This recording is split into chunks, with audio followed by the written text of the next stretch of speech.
On a rainy night in Oregon, a police officer drove alone through the misty redwoods, when his headlights caught a glimpse of a German shepherd chained to a rusted truck, bleeding, shivering, but still alive. When their eyes met, soldier to soldier, something unspoken passed between them. He freed the dog, and in that moment unknowingly unlocked a secret buried deep beneath the forest, a secret that would test his faith, his courage, and his heart. What happened next will make you cry and believe in miracles again. Before we start, tell me where you're watching from. Drop your country in the comments below. Let's see how far this story travels tonight. Rain fell over Redwood Creek like a curtain of silver threads, soft but relentless, swallowing the narrow highway that wound through the forest. The towering redwoods loomed on both sides, their trunks vanishing into fog, while the scent of wet pine and asphalt lingered heavy in the night air. The hum of an old patrol truck broke the silence, steady, tired, and lonely. Behind the wheel sat Ethan Walker, a 37-year-old police officer whose life had been carved by discipline and loss. He was tall, broad-shouldered, with the rugged look of a man who had seen too much and spoken too little. His short brown hair was peppered with early gray, and his blue eyes, the kind that once smiled easily, now carried the weariness of a soldier who'd traded the battlefield for small-town law. Ethan had transferred to Redwood Creek 6 months ago after an injury during a raid in Portland left him with a scar above his collarbone and a limp that worsened when it rained. He didn't talk about that night, and no one in town dared to ask. The dashboard light flickered against his face as he reached to adjust the radio. Static filled the cabin before a somber news voice cut through. 3 state investigators remain missing tonight. Authorities believe their disappearance may be tied to the ongoing probe into an illegal arms network operating across northern Oregon. Ethan's jaw tightened. He turned the volume down but didn't switch it off. The rain drummed harder against the windshield, blurring the wiper arcs into watery streaks. Out here, among the redwoods, he could almost forget the city, the politics, the bureaucracy, the ghosts. Then something flashed in the darkness, a glint, faint but distinct, off to the side of the road. He slowed, tires crunching over wet gravel, and peered through the fog. Another flash. Lower this time, not lightning, not reflection. Something metallic. Ethan pulled the truck to a stop, engine idling low. He hesitated only a second before stepping out into the downpour. The cold slapped him full in the face. His breath steamed in the air as he grabbed the flashlight from his belt and moved toward the tree line. The beam cut through sheets of rain and caught the silhouette of a rusted pickup truck, half buried in mud and moss, its door hanging by one hinge. Branches clawed at the metal, and vines curled through the shattered windows. It looked like it had been forgotten decades ago, a relic swallowed by the forest. Then he heard it, a sound so small he almost missed it, a low, broken whimper. Ethan froze. He raised the flashlight, scanning the ground until the beam landed on a shape crouched beneath the truck. It was a German shepherd, large but skeletal, its fur soaked and matted with blood. The dog trembled violently, a thick iron chain biting into its neck. Its paws were raw, claws cracked from scratching at the frozen mud. Ethan's throat tightened. He crouched slowly, keeping his voice low and steady. "Easy, boy. It's okay. I'm not here to hurt you." The dog lifted its head, revealing amber eyes that gleamed with both fear and defiance, the kind of look Ethan had seen before in soldiers refusing to surrender. "God," he whispered, rain dripping from his cap. "Who did this to you?" He reached into his pocket and pulled out a folding knife, its blade dull but sharp enough. The metallic click made the dog flinch, muscles tensing. Ethan murmured again, soft and patient, the same tone he'd used years ago calming hostages in a collapsing building. The chain was rusted stiff, fused into the collar. He wedged the blade between 2 links, sawing carefully. His gloves grew slick with rain and rust, but he didn't stop. With a sharp snap, the link gave way. The dog collapsed forward, too weak to stand. Ethan caught the animal against his chest. The weight was shocking. Light, frail, barely more than bone and breath. He could feel the quick flutter of its heart beneath the drenched fur. "There we go," he whispered. "You're free now." The German shepherd didn't struggle. It simply looked up at him, panting shallowly, and for a fleeting second Ethan thought he saw recognition. Not gratitude, but something older. Obedience. Trust. The kind that never dies, even when everything else does. "Yeah," Ethan murmured. "You've seen things too, haven't you?" He unwrapped his scarf and gently slid it under the dog's torn collar to ease the wound. The dog winced once, then relaxed, leaning into him as though it had finally found the order it had been waiting for. "Ranger," Ethan said softly, almost without thinking. "That's your name now." The dog blinked slowly, as if acknowledging it. He stood, cradling the animal, and trudged back toward the patrol truck. Rain pooled around his boots, the mud sucking at every step. When he reached the car, he laid the dog carefully on the passenger seat, wrapped the scarf around its neck, and turned up the heat. For the first time that night, Ethan allowed himself to breathe. "You're gonna be all right, Ranger, I promise." He started the engine.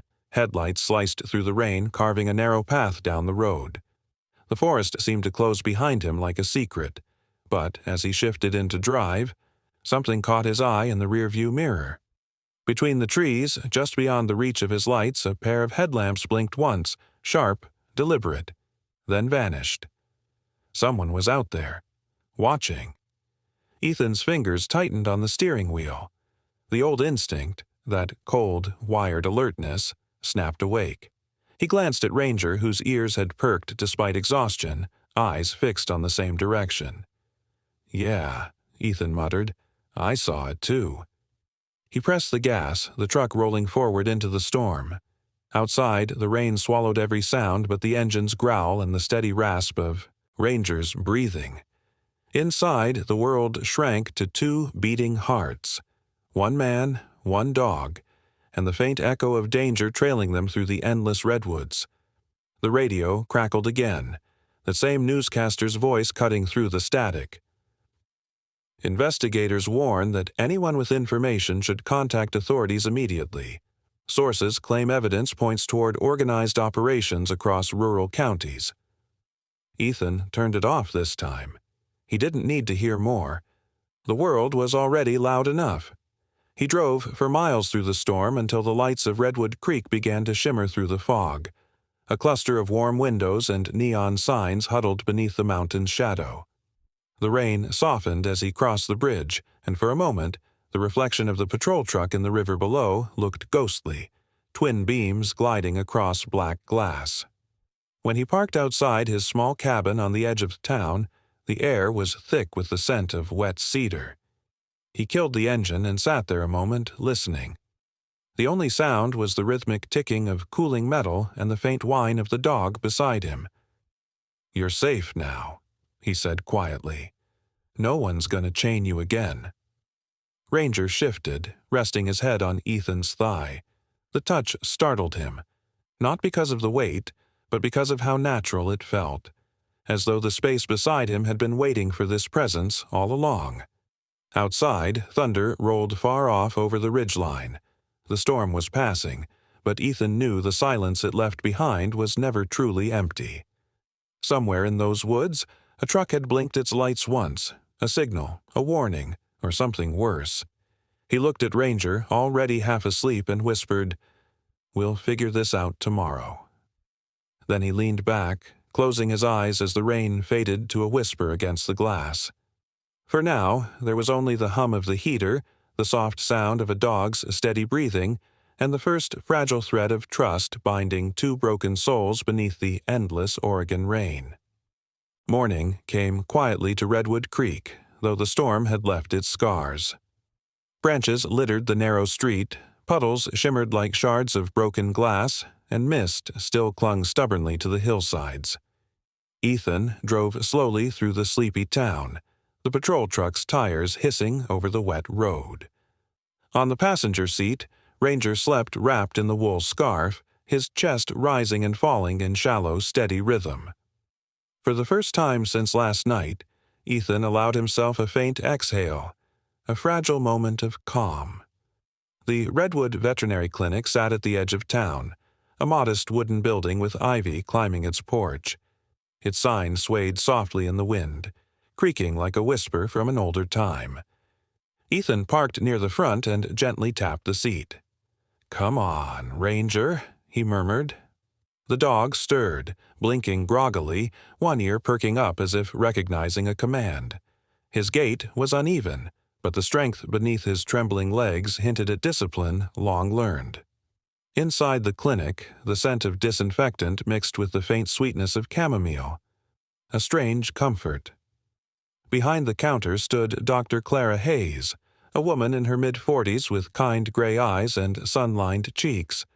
Her auburn hair, streaked with silver, was tied in a low bun that looked more practical than decorative. She moved with the calm precision of someone who had seen enough pain to respect it. "Morning, Officer Walker," she said, her voice gentle but clear. "You look like you've driven through a hurricane." Ethan managed a small smile. "Feels about right. Found him last night on Highway 12. He was chained under a truck." He motioned toward a ranger who stood beside him, tail still, ears half lifted. Clara's expression softened. "Oh, sweetheart," she murmured to the dog, lowering herself to his level. Ranger's nose twitched as she reached out her hand, palm open, giving him time to decide. After a moment, he leaned forward and sniffed, then allowed her to stroke his damp fur. "Good boy," she whispered. "You've got a brave heart." She led them into the examination room. The walls were lined with framed photos, soldiers with their service animals, rescue teams, mountain dogs in snow. A few bore dust, their glass cracked at the edges. Ethan's gaze paused on one photo. A smiling soldier holding a German shepherd strikingly similar to Ranger. Clara followed his look and spoke quietly. "That was my husband, Samuel Hayes. He served in the medical corps. That's Shadow, his partner." Her voice faltered slightly. "They didn't come back from Afghanistan." Ethan said nothing. He'd seen that kind of pause before, the silence of someone who still heard echoes years after the world had moved on. Clara straightened, professional again. "Let's have a look at your friend here." She examined Ranger carefully, her gloved hands tracing the ridge of his spine, the old scar along his shoulder. When she parted the fur near the neck wound, she frowned. "Hold on," she said, reaching for a magnifier lamp. "There's something under here." Under the thin layer of fur and scar tissue, faintly engraved, was a small tattoo-like marking, almost invisible unless you knew where to look. Ethan leaned closer. "What is it?" "A service ID," Clara said softly. "Military K9 unit, serial A17291. She met Ethan's eyes. This dog was trained. Whoever had him last wasn't his first owner. Ethan felt a chill creep up his spine. Ranger, as if sensing their tension, lifted his head and looked directly at him, those amber eyes steady, waiting. "You think he's still registered?" Ethan asked. "Possibly," Clara replied. "If the record still exists, someone will know who handled him." She hesitated, then added, "But it also means someone might be looking for him." Ranger's ears twitched suddenly at the window. He growled low, throat vibrating like distant thunder. Ethan turned sharply. Outside, the street was quiet except for a passing truck and a few people unlocking storefronts. Still, something in the way Ranger's body stiffened made him uneasy. "He's alert to something," Clara noted. "Old habits don't die easily in dogs like this." They decided to run a scan later that day. Clara offered to keep Ranger for a few hours to monitor him. Ethan hesitated, a strange protectiveness flaring in him, but finally nodded. "He'll behave," he said quietly. "He always does." Clara smiled faintly. "He's not a wild animal, officer. He's a soldier. You can see it in the way he watches the room. calculating, protecting. He's just waiting for orders. Outside, the mist was lifting when Ethan stepped back into the street. He took a slow breath, feeling the weight of last night lingering. The radio on his shoulder crackled briefly with static before a voice came through. "Walker, you free tonight? Need a hand with a report backlog." It was Sergeant David Knox, Ethan's shift partner.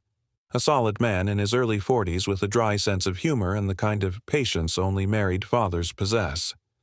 Ethan replied, "Copy that, Sarge. I'll swing by later." Hours passed. The day dimmed into a pale gray dusk, the forest breathing out cold vapor again. When Ethan returned to the clinic, the lights inside glowed warmly. Ranger was awake, lying on a blanket near the counter, his bandaged neck clean and dry. Clara knelt beside him, scribbling notes on a clipboard. She looked up when Ethan entered. "He's recovering fast," she said, "and there's more." She handed him a printout. "I found a partial record tied to that ID number. It's old, over 5 years. His handler's name was Sergeant Michael Rudd, KIA 2019, Kabul region." Ethan stared at the paper. "So he's been missing since then." Clara nodded.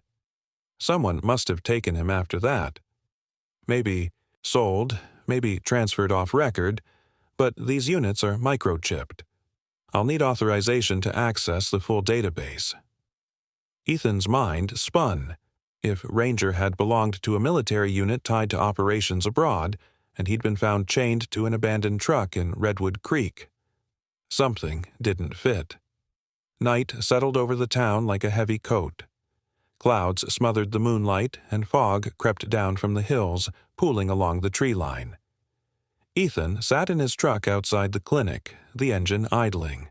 Ranger was beside him again, quiet, alert. He turned the radio on, half hoping for distraction, but the same report played. Missing investigators, weapons trafficking, authorities warning rural counties to stay alert. He shut it off. The silence felt louder. Then came a sharp bark. Ranger, ears pricked, was staring toward the back porch. His growl deepened, teeth barely bared. Ethan reached instinctively for his flashlight, stepping out into the chill air. "Easy, boy," he murmured, though his pulse quickened. The night around the clinic was drowned in fog. Beyond the faint halo of the porch light, the woods stretched dark and silent. Ranger's body went rigid, gaze fixed on the tree line. For a split second, Ethan thought he saw it too. A shadow moving between trunks, deliberate, human. "Who's there?" he called, voice cutting through the mist. No answer, only the soft rustle of leaves. The sound of tires crunching gravel came faintly from beyond the tree line. Then the glint of something black, a SUV, emerging briefly through the fog before turning and disappearing down the side road that led back to the forest's edge. Ranger barked once, sharp and angry. Ethan stood still, flashlight beam scanning the woods. Nothing but the white swirl of fog and rain-dark bark of redwoods. He stayed there for a long moment, the cold seeping into his gloves before turning back toward the porch. Ranger followed, steps measured, tail low but eyes alive. Ethan knelt and rested a hand on the dog's neck. "Good instincts," he said quietly. "You're not the only one who feels it." Inside, Clara had switched off the clinic lights, preparing to close. "Everything all right?" she asked when she saw them. "Yeah," Ethan lied. "Just thought I saw movement out there. Probably nothing." She studied him a second too long, but didn't press. "Be careful, Officer Walker. Redwood may look quiet, but it keeps its ghosts close." Ethan gave a faint nod, the reflection of the clinic lights glinting in his eyes. As he turned to leave, Ranger paused at the door, gaze lingering on the fog-swallowed tree line before stepping into the truck. The night closed around them once more, the kind that whispered more than it revealed. The morning came gray and still, with the smell of wet pine heavy in the air. Mist curled along the valley, softening the outlines of the small cabins scattered on the outskirts of Redwood Creek. Ethan Walker stood on his porch, mug of coffee in hand, his breath forming faint clouds in the cold. Ranger lay nearby, stretched across the steps, ears twitching at every sound. His wounds were healing fast. Too fast, Ethan thought, but there was still something haunted in the dog's eyes, a constant alertness that never faded. Down the narrow dirt path, the crunch of boots approached.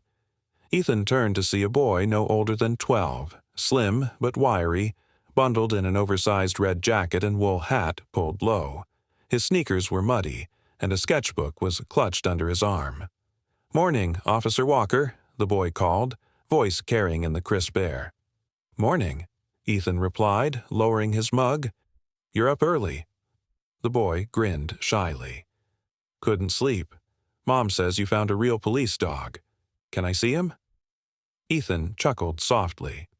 "That depends. You good with dogs?" "Yes, sir. Used to have one," the boy said, his tone dimming for a second.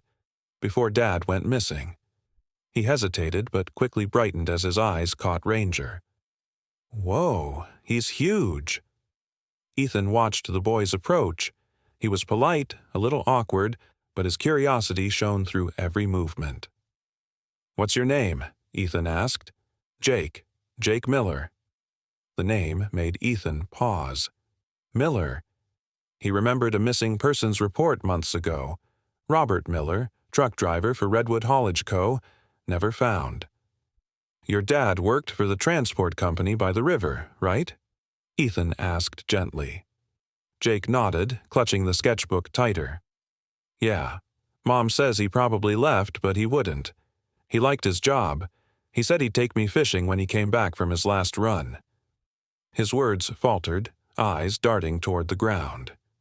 Ranger, sensing the change in tone, rose to his feet. The dog's black and tan coat shimmered in the weak sunlight, and his amber eyes watched the boy carefully. Jake's expression softened. "Hey there," he said quietly, reaching out a hand. Ethan almost warned him. Ranger didn't take to strangers, but before he could speak, the dog sniffed Jake's fingers and gave a slow, deliberate wag of his tail. "Well, I'll be damned," Ethan murmured. "He likes you."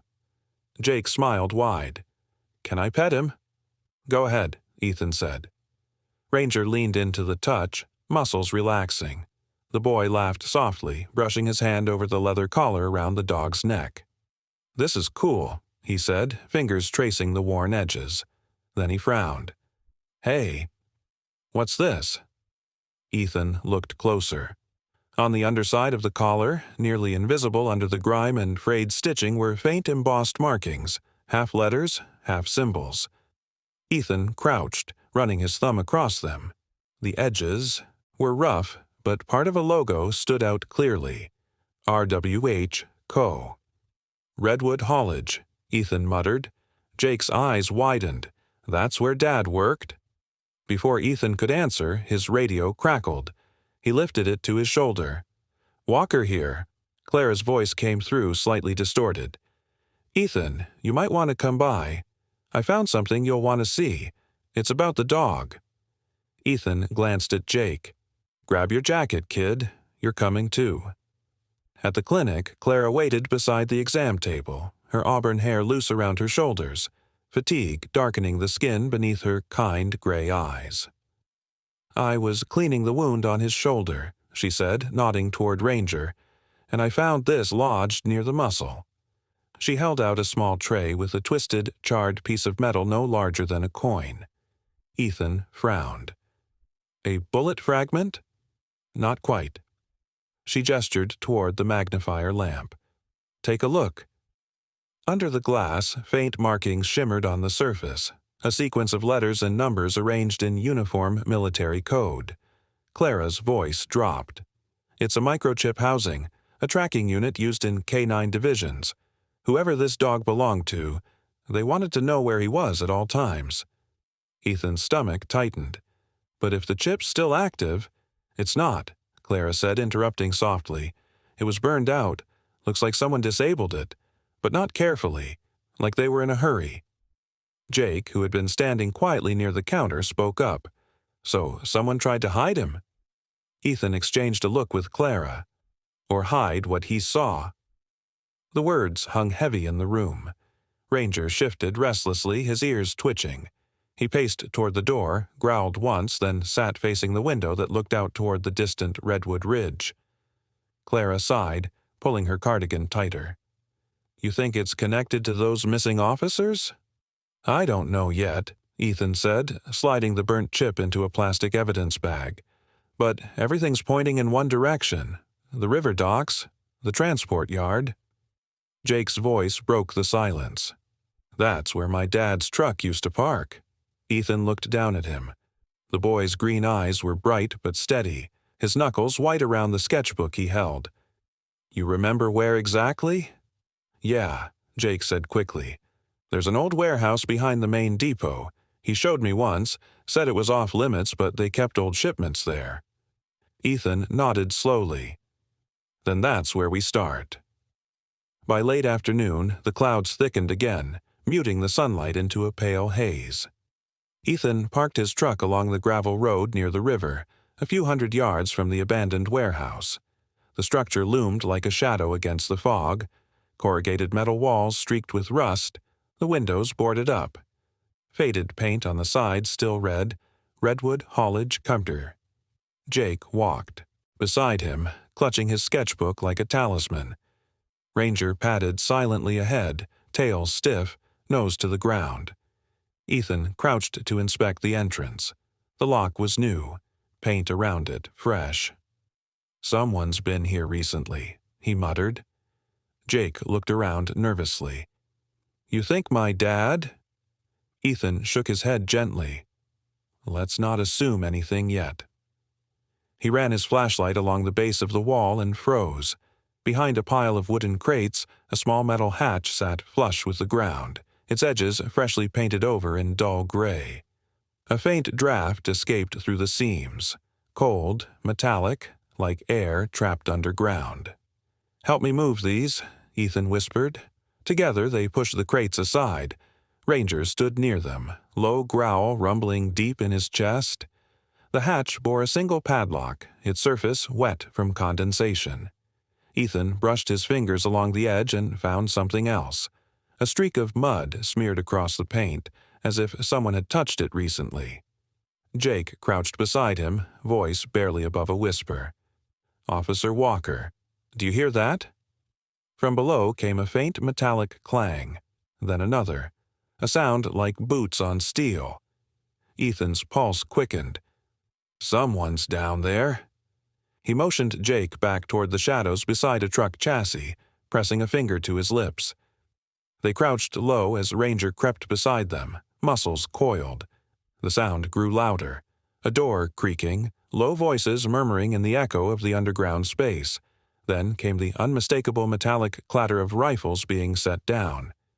Ethan peered over the edge of the crate, his breath barely steady. Through the fog, figures emerged from behind the warehouse. 3 men dressed in dark jackets, each carrying duffel bags. One wore a black baseball cap, his face shadowed. Another had a limp, dragging his left leg as he walked. Jake's eyes widened, terror flickering across his face. Ethan reached out, steadying him with a hand. "Stay quiet," he whispered. The men stopped near the hatch. The tallest knelt, unlocked the padlock with a key, and lifted the heavy door open. A dim light spilled from below, revealing a narrow stairwell lined with rusted rails. "Move fast," one of them muttered. "Shipment's late, and I don't want cops sniffing around again." The word shipment sent a chill down Ethan's spine. Ranger pressed against his leg, ears forward, silent but tense. They waited until the men descended into the hatch. The sound of footsteps faded, replaced by the faint hum of machinery below. Ethan exhaled slowly, his hand still on the dog's collar. "This isn't just about smuggling," he whispered. "They're running something big." Jake looked up at him, his young face pale but determined. "If my dad worked for them, maybe he found out." Ethan's jaw tightened. "Then we'll find out too, but not tonight." He glanced at Ranger, whose amber eyes still glowed with focus, and gently patted his head. "We've seen enough for one day, partner." They stepped back into the fog, leaving the silent warehouse and its secret door sealed once more under a coat of fresh paint, the faint echo of metal still pulsing somewhere deep below. By the time the first thunder rolled over the valley, the sun had already vanished behind a wall of gray clouds. The storm had come early, just as the town's radio warned, but for Ethan Walker, the timing felt almost intentional, as if the weather itself wanted to bury what he had just uncovered. He sat in his truck outside the precinct, rain splattering across the windshield like shards of glass. His report lay open on the passenger seat, the pages already warped by humidity. Inside, the police station's fluorescent lights flickered uneasily. Captain Monroe, a broad man in his 50s with a heavy mustache and shoulders that seemed built from stone, stood behind his desk, reading Ethan's written statement. His voice was calm, almost too calm. "So, you're telling me you found 3 unidentified men armed with rifles near an abandoned Redwood haulage property, and you didn't make an arrest?" Ethan kept his tone even. "They were too many. I had a child with me. I chose not to start a firefight in the fog." Monroe exhaled through his nose, setting the file down with deliberate weight. "You did the right thing." He paused, gaze shifting briefly toward the frosted window before continuing. "But this investigation is over, effective immediately." Ethan frowned. "What?" "Orders from above. The warehouse is being handled by Federal Logistics. You'll transfer all notes to the internal archive."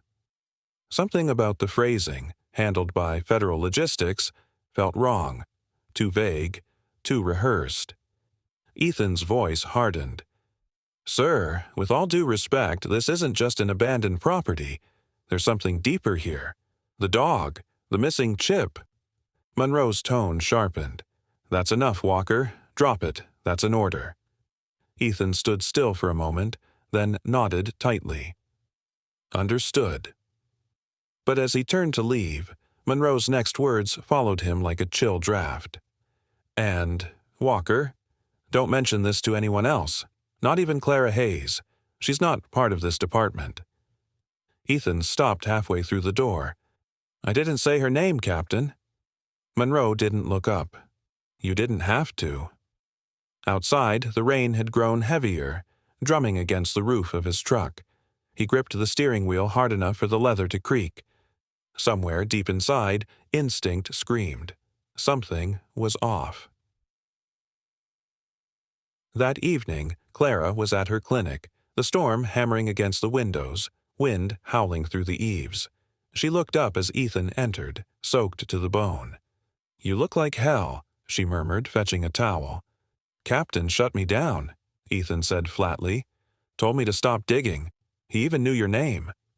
Clara froze, the towel midway to his shoulders. "He knew." "Didn't say how, but it means someone's listening."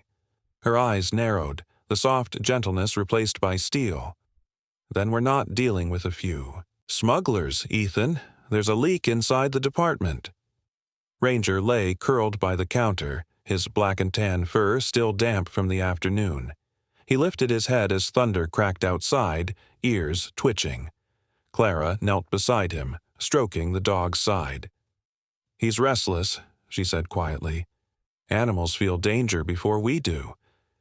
Ethan crouched to examine him, noticing the faint tremor in the dog's leg. "He's healing, but still tense. Can't blame him." Clara hesitated, then opened a folder she had been working on. "Before you came, I checked the data extracted from his chip fragment. Most of it's corrupted, but I managed to recover one image." She slid a printed photo across the counter. The picture showed a convoy of trucks under the night sky, marked with Redwood haulage commercial logos, but the location wasn't any ordinary freight yard. In the background, blurred but visible, stood a chain-link fence topped with razor wire and a sign reading U.S. Military Port, Restricted Access. Ethan's pulse slowed. They were moving weapons through military ground. Clara nodded grimly. And someone made sure no one ever traced it back. The storm grew violent after nightfall. The power flickered once, twice, then died completely, plunging the cabin into darkness. Ethan had just lit a lantern when Ranger's growl cut through the roar of wind, a deep, primal sound that made the hairs on his neck rise. He reached for his gun. "Ranger, stay." But the dog ignored him, leaping toward the door, fur bristling, teeth bared. The next sound wasn't thunder, it was glass shattering. Ethan spun as a shadow burst through the window, followed by another at the back door. 3 intruders clad in dark jackets and masks moving fast and low. One raised a weapon. Too late. Ranger lunged, slamming into him with bone-cracking force. Gunfire erupted. Ethan dropped to cover behind the table, returning 2 shots. Clara screamed from the kitchen, ducking low. Sparks flew as a bullet ricocheted off the metal counter. Ranger tore into the first man's arm, dragging him down. The second intruder swung a pipe, striking the dog's shoulder. The yelp that followed was raw and furious. Ethan shot the man's leg, dropping him instantly, then tackled the third before he could reach the window. The struggle was brief but brutal. Rain and blood mixed on the wooden floor as thunder rattled the cabin walls. When it was over, one man lay unconscious, another groaning, and the last had fled into the storm. Ranger limped toward Ethan, muzzle streaked with blood, his eyes wide but steady. Clara knelt beside him, pressing gauze to the wound. "He's lost a lot of blood," she said, voice trembling but controlled. Ethan crouched, pulling a folder from the fallen intruder's pocket. Inside were photos. Of him, of Clara, of the clinic, even of Jake.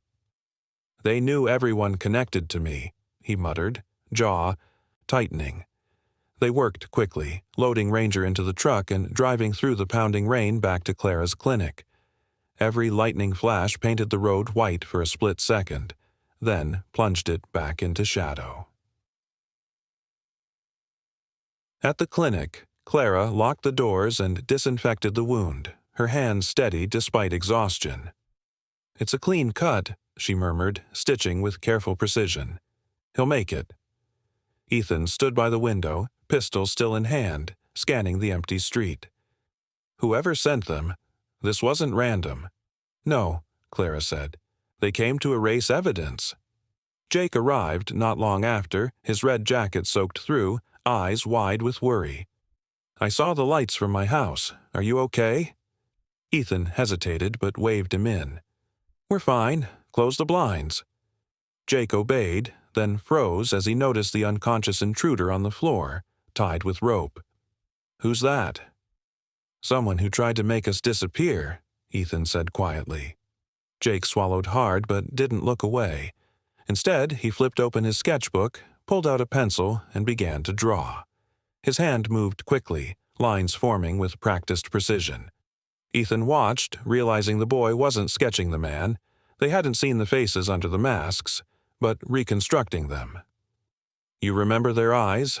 Ethan asked. "Yeah," Jake murmured, shading carefully. "And the scar one had near his neck. My art teacher says memory is sharper when you're scared." Minutes later, a rough but clear portrait emerged. 2 men, one with a thin jawline and the scar Jake mentioned. Clara stepped beside them. "That's incredible," she said softly. Ethan took a photo of the drawing with his phone, then hesitated. "If I send this through official channels, it'll die in paperwork before morning." "Then don't send it that way," Clara said. "Use an anonymous drop, FBI tip line." He nodded, opening his secure email app. Together, they drafted a message attaching Jake's sketches and the convoy photo Clara had recovered. The subject line read, "Redwood Haulage, Military Port Connection." When he hit send, the rain outside eased for the first time all night. Ranger, bandaged but awake, shifted closer to Ethan's boots. His head rested near the officer's foot, eyes open and alert despite exhaustion. Ethan glanced down, his expression softening. "You're one hell of a partner," he murmured. The thunder rolled again in the distance, low and slow, as if echoing the growl still rumbling in Ranger's chest. The storm hadn't ended. It was only gathering strength for what came next. The morning light broke pale and uncertain through the clouds, streaking across the valley like a blessing hesitant to touch the earth.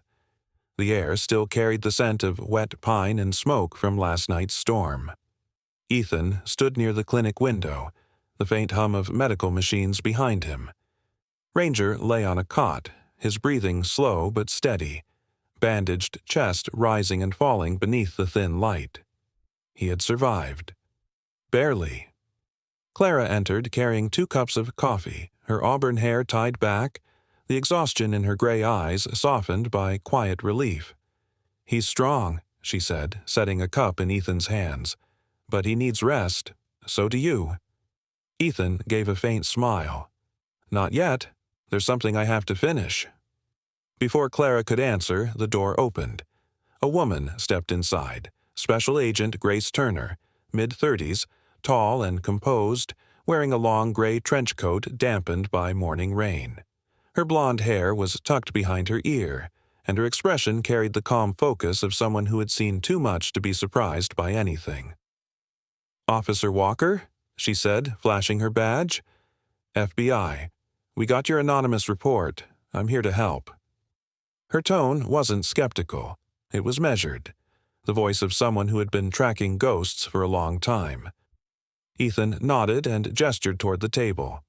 "You'll want to see this?" He spread out the photos. The convoy, the hidden dock, the sketches Jake had drawn. Grace studied them, her eyes narrowing. "Redwood haulage," she murmured. "We've had suspicions for months, but we didn't realize they had inside help." Ethan leaned forward. "Then let's finish this before they vanish again." Grace met his gaze. "We move tonight." That evening, the storm clouds gathered once more, hanging low and swollen with threat. The FBI convoy rolled silently down the gravel road leading toward the old river warehouse. Headlights dimmed, radios low, men and women in tactical gear moved with precision. Ethan stood beside Grace, his uniform replaced by a plain black jacket, his expression grim but resolute. Beside him, Ranger limped slightly as he walked, the bandage on his shoulder wrapped tight. Clara had insisted he rest, but when Ethan prepared to leave, the dog had refused to stay behind. His loyalty had always been louder than pain. Grace glanced at the dog and smiled faintly. "That's one hell of a partner you've got." "He doesn't know how to quit," Ethan replied quietly.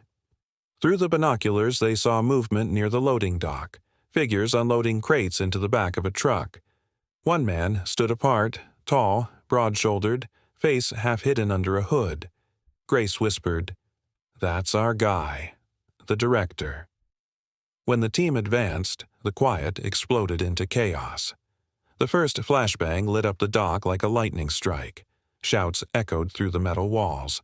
Ethan moved swiftly through the smoke, weapon drawn, Ranger at his side. The firefight was sharp, merciless, but brief. Crates shattered, sparks flew, and the heavy scent of oil and cordite filled the air. 2 men fled toward the pier. One went down in the mud. Ethan pressed forward until he reached the warehouse's main floor. There, under the single hanging light, stood the man from the photos, the head of Redwood haulage. When he turned, Ethan froze. The face staring back at him was one he recognized from an old precinct portrait. Lieutenant Marcus Hale, a decorated officer declared missing 5 years ago. His once proud features had hardened into something colder, almost hollow. "You shouldn't have come here, Walker," Marcus said, voice low but steady. "You don't understand what this is." Ethan raised his gun. "I understand enough. You betrayed your badge." Marcus's laugh was bitter. "You think you know loyalty? The system forgot me, forgot all of us. They left me in the desert to die while men like you took medals for surviving. I built something better here. By selling weapons? By killing?" Ethan's voice cracked like thunder. "That's not better." Marcus lifted his pistol, the muzzle leveling with Ethan's chest. "You don't get it. We're not so different." The sound that followed came not from Ethan, but from Ranger. The German shepherd launched forward just as the gun fired. The bullet struck him in the side as he collided with Marcus, teeth clamping down on the man's arm. Marcus screamed, the pistol flying from his hand. Ethan fired once, not to kill, but to disarm, the bullet grazing the wall beside Marcus's head. Within seconds, the FBI team stormed in, shouts filling the room. Marcus was on the ground, pinned, blood pooling under his sleeve. Grace kicked the gun away and signaled clear. "Target secured." Ethan dropped to his knees beside Ranger. The dog's fur was slick with blood again, breath ragged but eyes still locked on him. "Easy, buddy," he whispered, pressing his hand to the wound. "You're going to be all right. You did it." Clara's voice echoed distantly in his mind. "He's strong." Grace knelt beside them, touching Ethan's shoulder gently. "We'll get him to the med van. He's earned more than a medal tonight." 2 weeks later, Redwood Creek gathered under the open sky for the ceremony. The square was lined with red and gold flags fluttering softly in the breeze. The air smelled of pine and rain-soaked earth. Ethan stood at the podium in his formal uniform, his arm bandaged. Beside him sat Ranger, now healed, the small silver badge of Honorary K9 gleaming against his collar. Grace Turner was there too, standing quietly at the edge of the crowd. Clara watched from the front row, her smile proud and tired, the kind reserved for someone who has seen miracles and still dares to believe in them. Jake sat beside her, sketchbook on his lap. When the mayor called Ethan's name, the applause rose like the tide. But Ethan didn't speak about courage or bullets or fear. He looked down at Ranger, then up at the people of Redwood Creek. "There are battles we fight with weapons," he said softly, voice carrying through the air, "and there are others we fight in silence, for truth, for loyalty, for one another. This dog reminded me that faith isn't about never being afraid. It's about standing firm when everything else falls apart." Ranger barked once, clear and proud, as if sealing the words. Later that afternoon, the sun broke free from the clouds. Down by the riverbank, Ethan sat beside Ranger beneath the towering redwoods, the water reflecting gold through the branches. Clara and Jake joined them quietly, Jake holding out a freshly painted canvas. It showed a man and a dog beneath the crimson canopy of the forest, sunlight spilling between them. At the bottom, written in neat, deliberate handwriting, "The officer and his dog beneath the redwood sky." Ethan smiled. "You did good, kid." Jake grinned. "He's the hero," he said, nodding toward Ranger.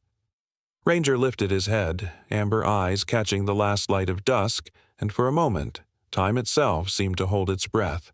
The world, the storm, the pain, all stilled beneath the gentle sound of wind through the redwoods. In every storm of life there comes a moment when we must choose to surrender to fear or to stand with faith. Ethan and Ranger's story reminds us that miracles are not always loud. Sometimes they arrive quietly, in loyalty, in courage, in love that refuses to break. Perhaps God's greatest gift is not the absence of pain, but the strength to rise again after it. If you believe in second chances, in faith that survives the fire, type Amen in the comments. Share this story to remind others that loyalty still exists, miracles still happen, and love, whether from a human or a faithful dog, can heal what the world has broken. May God bless everyone watching this, and may His light guide you through your own storms.